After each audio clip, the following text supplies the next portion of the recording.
অতিরিক্ত গরমের জন্য আমরা সকলে মিলে ট্রেনে করে চলে গিয়েছিলাম পাহাড়ের উদ্দেশ্যে।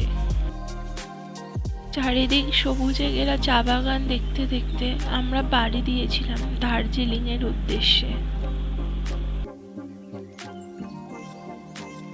যতদূর চোখ যায় যেন চারিদিক শুধু সবুজ আর সবুজ, সবুজে ঘেরা চা বাগান।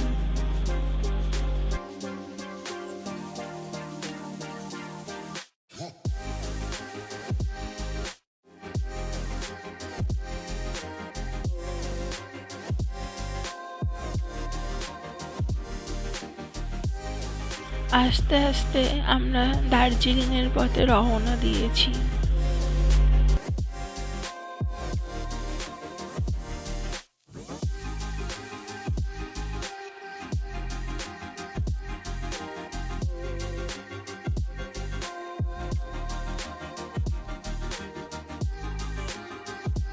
দূর থেকে ওই দেখা যায় মেঘে ঘেরা পাহাড়, যেন চোখেরও শান্তি আর মনেরও শান্তি।